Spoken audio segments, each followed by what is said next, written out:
Big boss season 8 హౌస్లో సోనియా ఎలాంటి game ఆడుతుందో ప్రత్యేకంగా చెప్పనవసరం లేదు.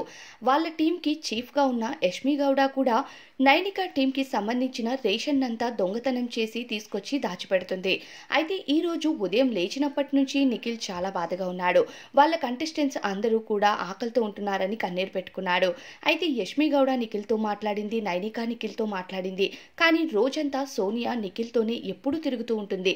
సోనియా బాధపడితే నిఖిల్ ప్యాంపరింగ్ చేస్తాడు. అదే నిఖిల్ బాధలో ఉంటే మాత్రం సోనియా ఒక్కసారి కూడా వచ్చి పలకరించిందే లేదు. ఈ రోజంతా లైవ్ లో పృథ్వీతోనే కనిపించింది.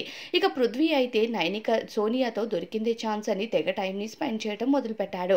ఇక బెడ్రూమ్ లో అయితే యష్మి వీళ్ళందరికీ ఎలా ఉండాలి అన్నది ట్రైనింగ్ ఇస్తూ ఉంటుంది. పృథ్వీ వచ్చి సోనియా కాళ్ళ దగ్గర పడుకుంటే సోనియా కాళ్ళతో తంతుంది పృథ్వీని. పృథ్వీకి ఏం అర్థమైందో ఏమో మరి. సోనియా లేచి సోనియా పక్కకి వచ్చి కూర్చుంటాడు.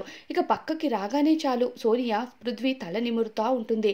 ఇక పృథ్వీ కూడా ఇటువైపుగా తిరిగి చేతిని ఆమె కాళ్ళపైన పెట్టి పడుకొని ఇద్దరు ఒకరి కళ్ళల్లో ఒకరు చూసుకుంటూ ఉన్న విజువల్స్ ని జూమింగ్ చేసి మరి ఇక బిగ్ బాస్ టెలికాస్ట్ చేశాడు. ఇది ఏకం కిస్ పెట్టుకున్నట్టే అనిపిస్తుంది. మరి దీనిపైన అభిప్రాయం కామెంట్